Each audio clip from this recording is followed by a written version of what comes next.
I can't see it nah. either. Why is it not doing? See a note slide. All right, I'm just going to share my screen and do it this way. Yeah, perfect. All right, so you can see. Hang on. Why is that not doing that one? There we go. Oh. Hang on. It went. Let's do it this way. All right, so you can see the full slide now, not just the actual. Yep. That's All right, perfect, cool. mate. So Dave and anyone else that watches, obviously a bit of a background on me, obviously Core Business Advisory. We're based in Aussie Park. I'm a single practitioner. I've got a team of about 4. I've been around since 2019, started just right before COVID, which was really interesting. And obviously my background is just around tax. So I've worked with business advisors, tax, a bit of corporate. I work with a variety of clients.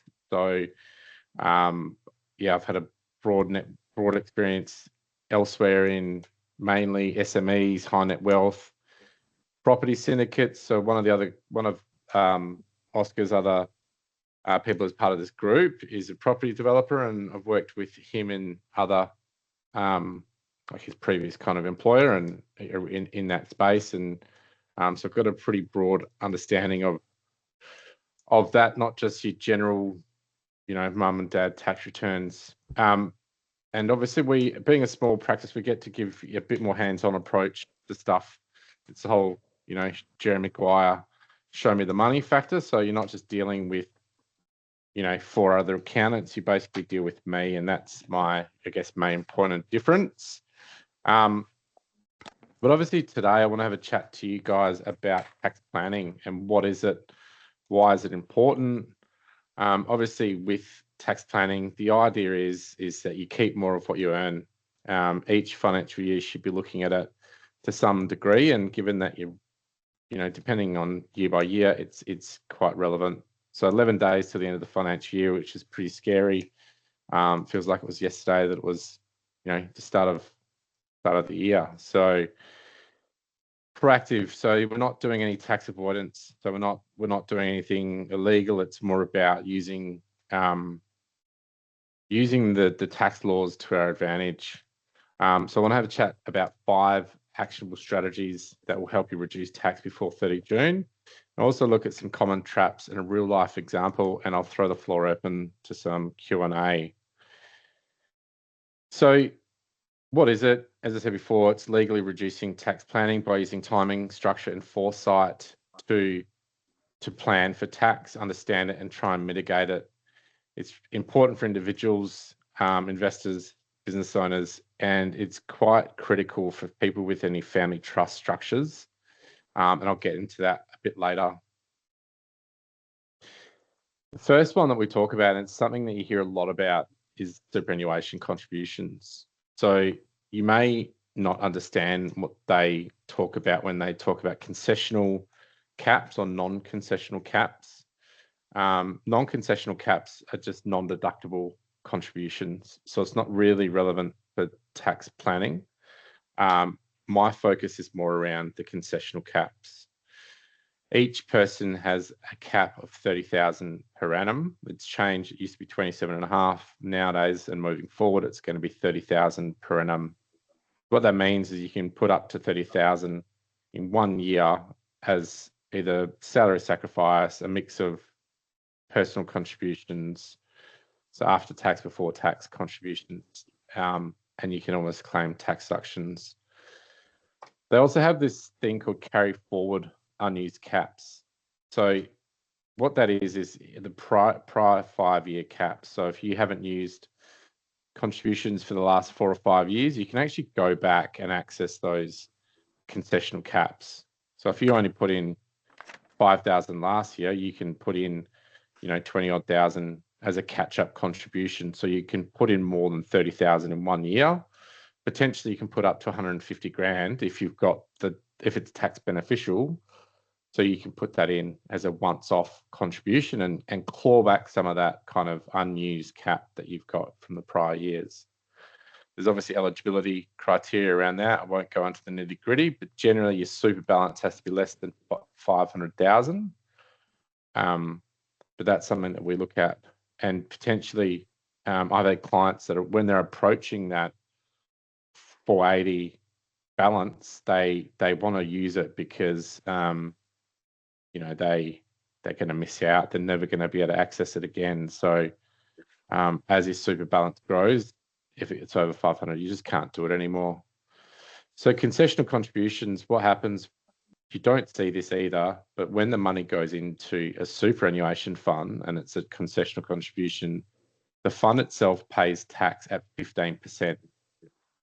So what I've said here is as a real life example, if you're in the high marginal tax rate of 45%, you've got to factor in the 15% contributions tax for real life tax savings. There's no point saying, yeah, you're going to save 45%, but lose 15% when the money goes in. So the effective tax savings of contributions, concessional contributions, is about 30%. And I'll go through that in my example a bit later. So super contributions are great for high income earners. So if you've got high salaries, businesses making great profits, or you've got a windfall in one particular year, it might be from capital gains, you might have a bumper profit. You can utilize these concessional contributions as a way of mitigating tax. And particularly if you're approaching retirement and you want to top up super because you can pull it out, that's another story altogether. There's some people that are in, the older in their age, they can actually put money in and pull it out, but I won't get into that. So yeah, super is one of the first ones we look at because it's it's a low hanging fruit. I personally am an advocate of it because of the wealth creation aspect of it. You're not just going along and spending money for the sake of it. You're actually putting money into a savings account that you can't access until you're 65. So I just see it as a really effective way, and you're creating wealth as well. So yeah, I'm a big fan of it. I try and maximize my contributions where I can, personally. So I'm a personal advocate of it. The other strategy that we talk about is prepaying deductible expenses. So what we're looking at here is anything in the next 12 months that you personally or as a business, you're going to incur that expense anyway. So that might be investment loans. You might have an investment property. You might have a share portfolio that has a loan associated with it and it's negatively geared. You can actually bring forward the interest deduction of not only this last 12 months that you've just paid, but you can actually approach a bank and say, I want to prepay the next 12 months of interest on that loan, put that money in, pay off the interest, and you can access effectively 2 years in one of interest deductions. The same goes, I guess, to an extent for business insurance. So if you've been paying your insurance, in July, August each year, bring that expense forward, and obviously pay it before 30 June, just so you kind of lock away the deduction this year rather than, in the next month, you're going to spend that anyway.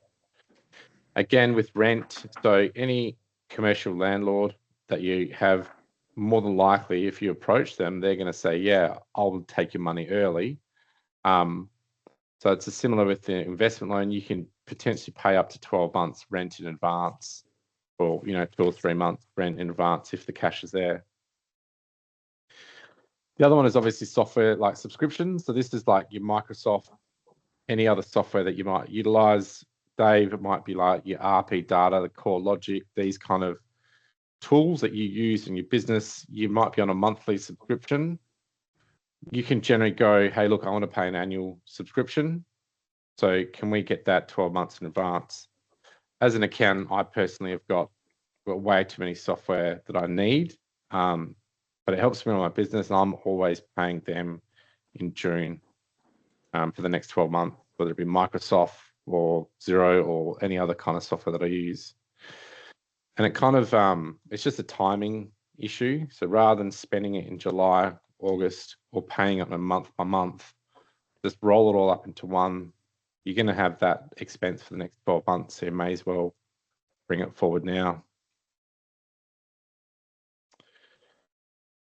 So this is one that for the last probably 5 or 6 financial years, the government's been incentivizing businesses to go out and spend money. They've kind of stopped it this year. So what I'm talking about is what they call the temporary full expensing. Previously, it was $1,000, then it went up to $20,000, and then it was up to $150,000. You could go out and buy an asset. For this financial year, up until 30 June, the cap on this is $20,000. From 1st of July onwards, so for the 2025-26 financial, it drops right down to $1,000.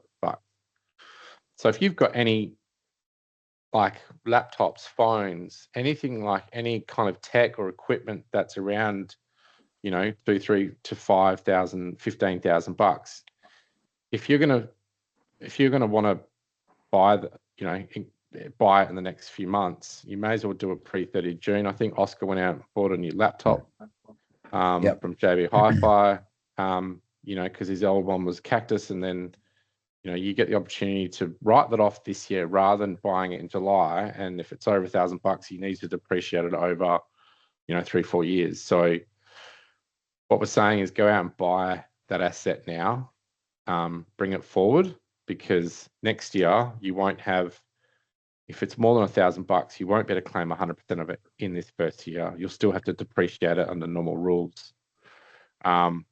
It's unknown whether or not the government will reintroduce this, given inflation and other factors. They probably haven't encouraged spending. They're trying to, you know, reduce inflation, and so they haven't done that this year.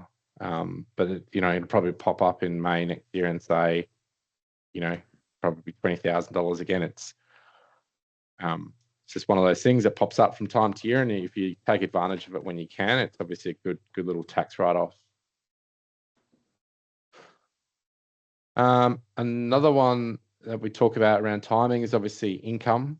So if you have the opportunity, it kind of defies a bit of business logic, but you can defer invoicing until after 30 June, or you can actually defer payment, like getting paid for invoices. So if you're on a cash basis, you generally get taxed on when you get paid rather than when you send an invoice.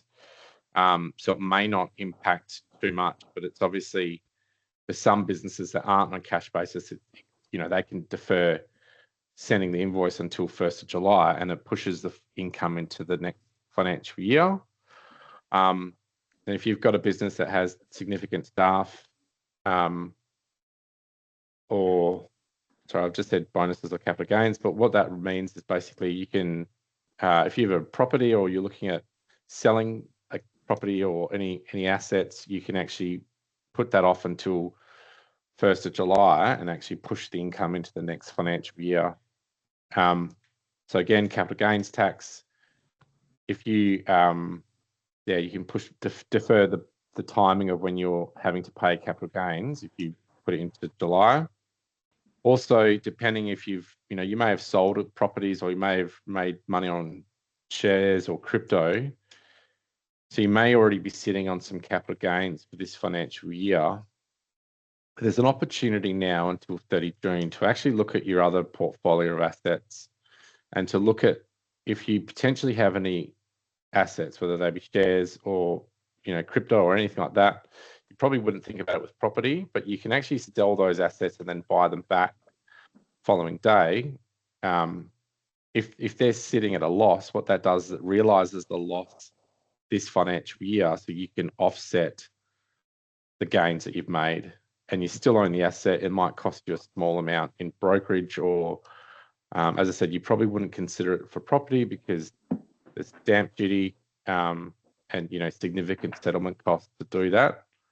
But yeah, it's just something to think about, and that's what we do as tax planners, as accountants. We'll look at going, okay, well, if you made significant capital gains, are there any of those shares that we can dump now to write off some of those gains? You see a lot of stockbrokers going through their portfolio this time of year and just flicking them and then buying them back the next day. we've all got a few of those penny dreadfuls laying around, I'm sure, if you've bought some dodgy shares in the past. So it's a good time to get rid of them now. Other one that we've got is around family trust planning, and this is, it may not be relevant to people that don't have family trust. So what we need to do, and it's legislated that each year a family trust needs to prepare a resolution whereby they distribute their income for the financial year. So if you're trading as a trust structure, or you have your business, there may be a company with the shares in that trust, you need to have a think about how you distribute that income. What we do as an accountant, we'll actually look at you as an individual, but we'll also look at your family group, and we'll come up with a strategy of how we can use other family members within your group to mitigate tax. So I'll go into that a little bit further in the example that I've got, but essentially, if you have, husband, I'm just, obviously gender neutral, but if you've got a husband or wife that's works full time or earns the majority of income, and then, the other husband or wife doesn't have any salary or income, potentially we can distribute income to them to access the low tax threshold. Similar with adult children, obviously might not be relevant for you, Dave, but Oscar's got some approaching that age now, so we can look at potentially distributing income to the adult kids and using the low tax threshold available to them. You quite often hear people talk about bucket companies, and what a bucket company is, it's essentially a company that sits there that its sole purpose is to receive trust distributions from a family trust. So it doesn't have a business. Sometimes they don't even have a bank account. All it does is it receives a distribution from a family trust, and it locks in a lower tax rate. There's a bit of complexity around them, how you deal with it down the track, but generally it's a tax reduction scheme over the initial period, and you might have to pay a bit more tax down the track. So they can be pretty complex, but it's more about saving money now and potentially not paying tax later. The key thing here is we need to understand what kind of income the trust has got. So we need to know and prepare those resolutions before 30 June, or at least get an understanding of what we need to do and plan for that. I've mentioned here, watch out for Section 100A risk. So I won't bore you with the legal detail, but the ATO have come out in the last 12 months and said we're looking at trust distributions and making sure that the income goes to where it's been distributed. So that the cash goes to where the income's been distributed, I should say. Essentially what they're saying is that you can't distribute to your uncles and aunties, nieces and nephews, and never have any of that income flow through. So you just need to be aware of that. And it's something that, your accountant can talk to you if it's relevant in the in your family trust strategy. And it's something that, the ATO always come up with ways of collecting more tax revenue. So other ones, and obviously trying to keep it short and sharp, there are other strategies. Donations to registered charities. I know people like to, give money for tax benefits. There's obviously, a lot of benefit in doing that. Is the altruistic thing, but obviously tax write-offs as well. Looking at bad debts. So if you've got any invoices that you have, never been paid, and it's a good time to look at writing off those around 30 June. For people that have got businesses that deal in stock or inventory, they might have a warehouse with a whole bunch of crap that's been sitting on the shelf for years that they've never really written off. It's a good time to write off those widgets that are no longer sellable.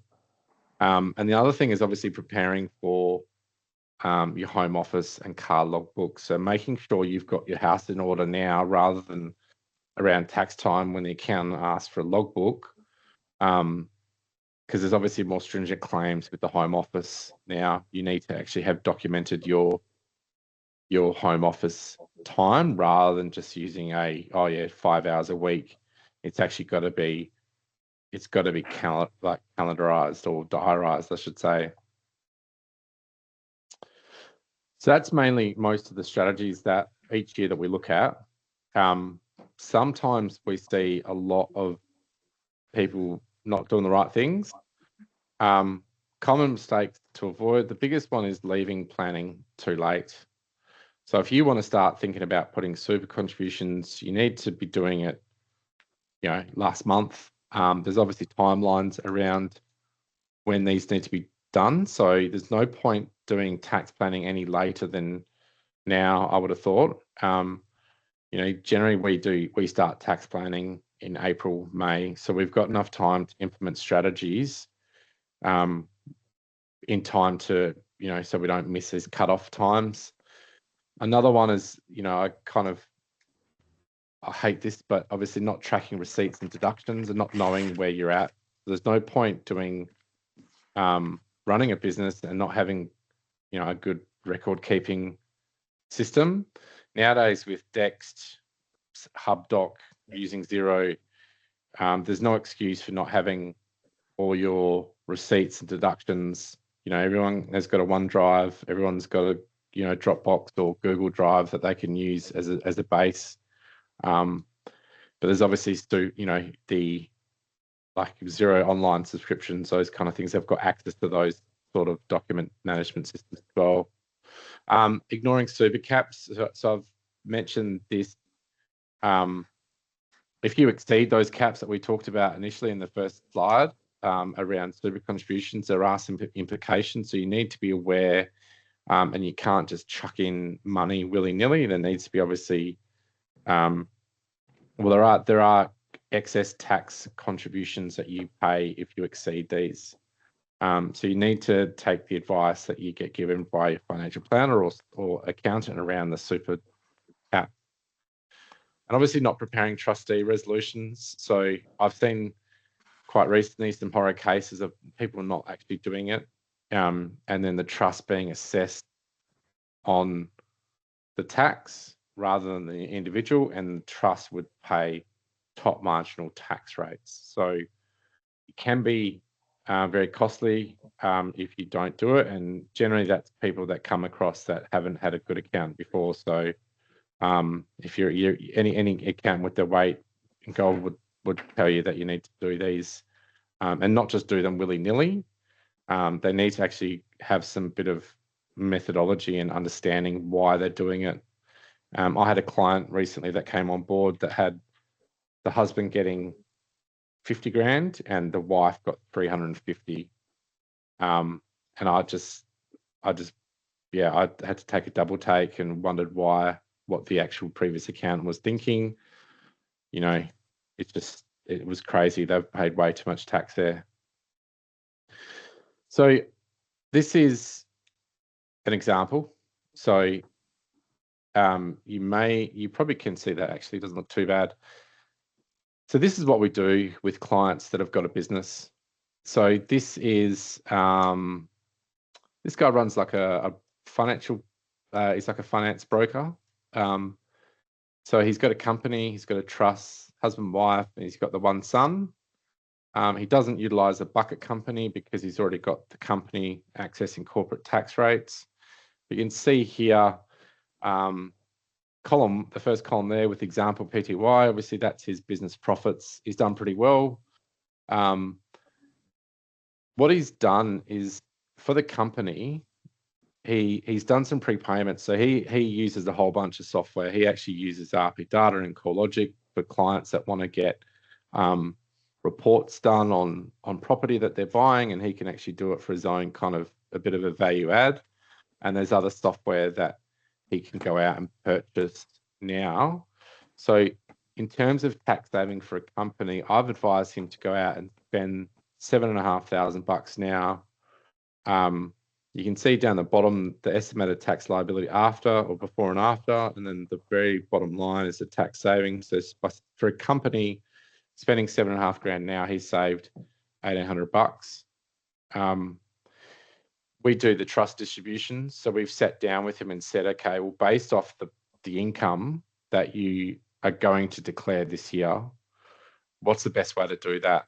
So the first scenario we did was, okay, let's just give it to the husband and wife and not factor in the son. So that's what that is demonstrating. It's going, okay, rather than going, 50-50 to the husband and wife, let's incorporate the son who's now turned 18. So we're giving him $20,000. That's getting us a $5,300 refund because there's franking credits included in that, which, yeah. The other one is obviously around super contributions. So we decided to maximize his super as well as topping up the wife's. So that was what we've done there. We've demonstrated the effect of putting in up to about $50,000 of super.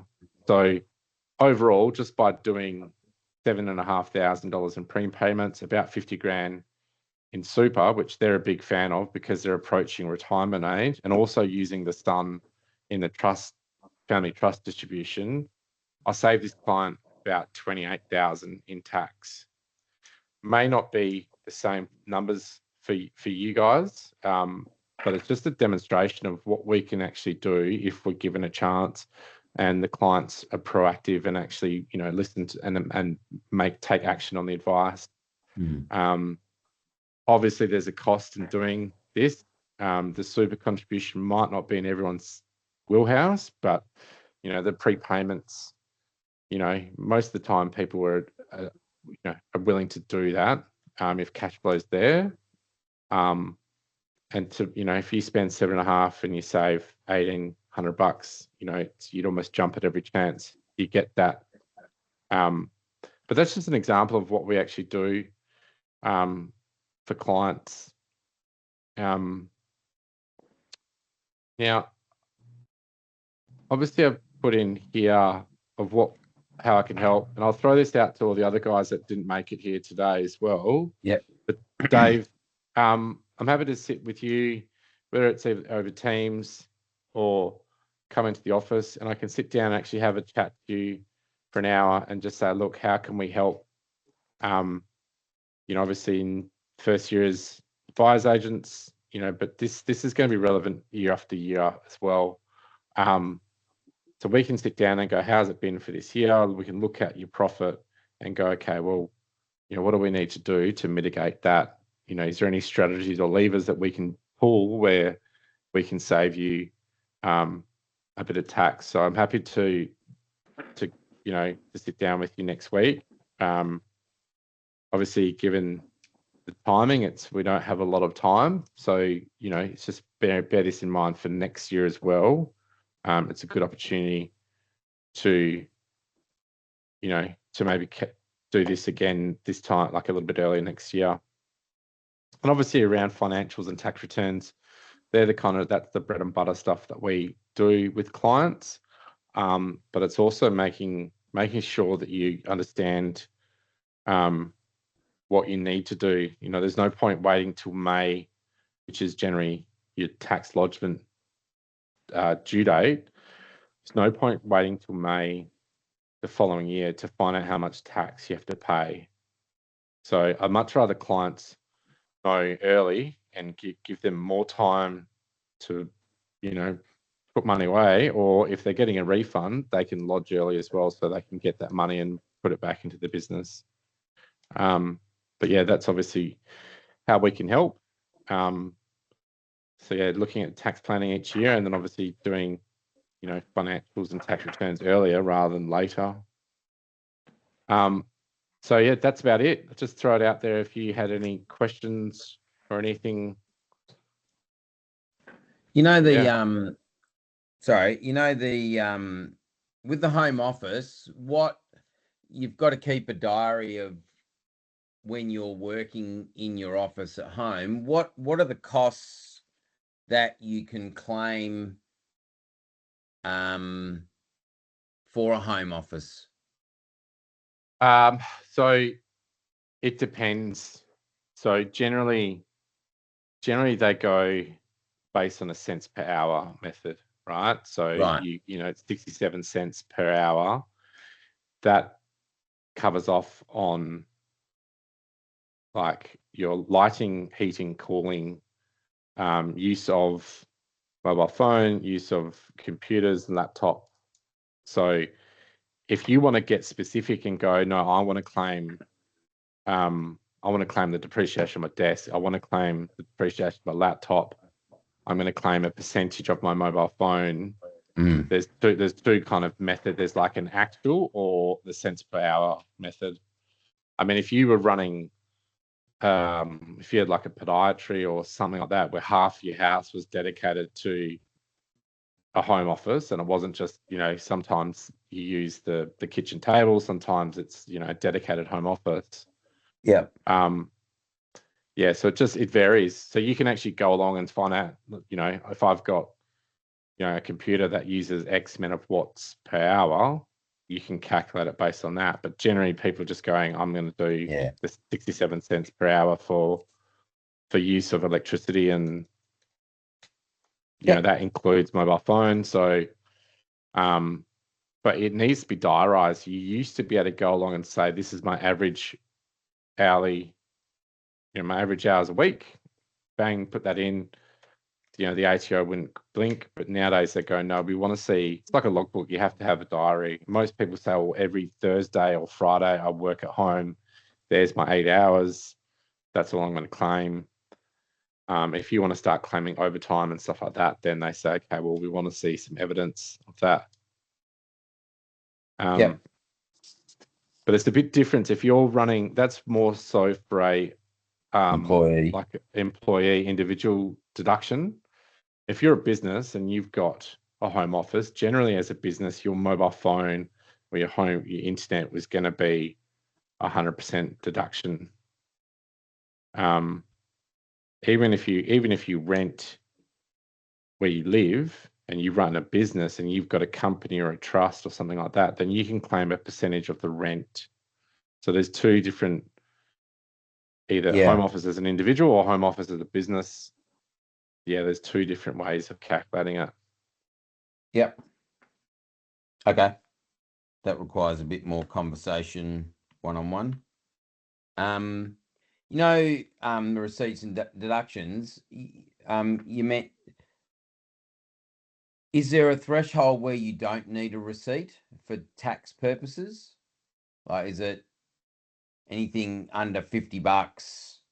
If you had a bank credit card statement, then happy days, or do you need to keep every single one? You know, like if I take David for a coffee down at Yellow, because we're always having business meetings down at Yellow, Dave and I, together, you know, and I spend, you know, $10 on 2 coffees, do I need that receipt, or can I just say, well, that's what that expense was for, and so I'm claiming it, and they let you go? It's a good question. If you're different for GST, yeah, so there's obviously a GST component of it, which you know, you should have a receipt for that, but generally it's $50 for GST. But to be honest, it changes every year, and I can't really confirm what that is. But for tax purposes, so I knew there was a threshold for GST, but I sort of go, it doesn't matter for you know, Steve Connell, Dave's met him. He, you know, we go and have a coffee when we're working together, and he goes, "I get me a receipt," and I'm like, "No, we don't need to." And then he, you know, I'm sort of like, "Am I giving him bum advice? Do we need to, like, you know, do I need to?" I can't remember myself, but anyway, yeah, be nice to know whether I need to keep the receipt or not. It's obviously on the credit card statement, and I don't claim everything, but I do claim, you know, some things, but I don't get a receipt for those. I just don't even think about it. They're not big numbers, but yeah. See, I just had a quick look. So it's $10 generally for small stuff, Right. but if you have a combined total claim of more than 200, then you need it for everyone. There's more evidence that you need to get. Right. Yeah, I'll certainly spend But more obviously $200 on coffee. Yeah. The actual evidence is going to be a credit card statement in that case, right? Yep. So if you've got a credit card statement, that is generally enough for that small stuff. Right. But if you want to specifically claim GST, or you want to claim a depreciation of a laptop or something like that, then you need to actually see. That's different kettle of fish. Yep. Okay. But yeah, obviously, if there's sorry, go on. Just credit card statements are generally sufficient for the small stuff. Yeah. Did you have anything, Dave? I actually did a tax planning meeting yesterday with my accountant, and because I've got two different trusts set up. So the trust the business feeds through, the trust that my brother and I are joint trustees and beneficiaries of, and then I've got a family trust that distributes from there. So we went through all that structure and tax planning for not really this year, because I don't think there'll be much income through the business this year, but it's more structures of how to. I was mainly talking to him about personal income tax and stuff like that, how to sort of reduce that, as well as business tax through trust. But yeah. I mean, it does kind of, gets pretty complex when you've got more than one trust, and you've got options every year. That's the thing about a family trust is, it's not fixed. So you just need to be revisiting every year. But it was quite interesting though, just because I've been an employee for the past 20 years, so it's not like I'm familiar with all that stuff. And I have had the trust set up for a bit because I did property development and distributed some stuff through it from that. But having a business now and understanding how it all works and how to maximize it is pretty interesting. Yeah, and it gets more complex as you start having dividends and loans, and that example that I showed there, that guy had 4 years worth of profit that he'd been kind of eking out over, so it does get complex when you start throwing in some significant profit, like 400 grand every year. He's doing great, but we mitigate that every year, but not everyone's at that position, and sometimes you don't need as complex tax planning as as what you might see. Yep. Cool. Happy days. That was good. Yep. Thanks, Rory. No worries. More than welcome. Yep. Yeah. Thanks for I'll circulate that to everyone. Thanks heaps for your time. Thanks for coming, Dave. And that was good. Cheers. Yeah. We will go from there. I'll give you a buzz, Rory, tomorrow, and David, I've got to send you the contact links for Lisa Stevenson, so I'll do that tonight. So thanks for your time, Rory. Sorry there weren't more people here, but that's right. A good tester, good practice for you, and we're lining up the next cohort, and we've got plans for more cohorts next year. So we'll bring everyone together, and if you like the teaser, then love to have you doing that every year, mate. So it's good for businesses, and people forget about it. And the reality is, even just super contributions, the interesting thing what you hear is you go, well, I've made the payment, it's come out of my bank account, but it hasn't hit the super fund's bank account yet, and therefore it's not deductible. So you've got to get in and do that stuff early. And even just from a management of cash flow, if you know what your tax liability is going to be, you may not, now you'll have an estimate of your profit. You can estimate what your tax is going to be. You can look at what tax you've paid to date through your POY, not your tax installments during the year, and whatever balance is, you've got almost 12 months, 11 months to plan for when that payment's going to be made in April or May, and you can start putting money away. And so it is useful not just for minimizing tax, but for also managing the cash that you need to put aside as you're growing, because as you're growing, profits are increasing, and as profits are increasing, the cash that you put aside doesn't necessarily keep up because it's based on prior years' performance. And so it's a very useful exercise to know what you're up for so you can plan and put away, rather than get a surprise sometimes that, oh, geez, I've got a 10, 20, 30 grand tax bill that's due in 2 weeks' time, and you're scratching and running around and trying to figure out how you're going to pay it. So, forewarned is forearmed. And then obviously if you're doing it, you can work with your accountant to do what is legally acceptable to do and minimize it. And I'm saying this for those that aren't on the system, but don't take tax advice from family or friends, because they never give you the whole story. And they certainly won't be joining you in your jail cell when you go to jail for trying to rip the tax office off. In fact, they'll hang you out to dry. So don't do it. And Rory doesn't want to join. Rory and your accountant are unlikely want to join you in the clink either. So go and see Rory or go and see your accountant, and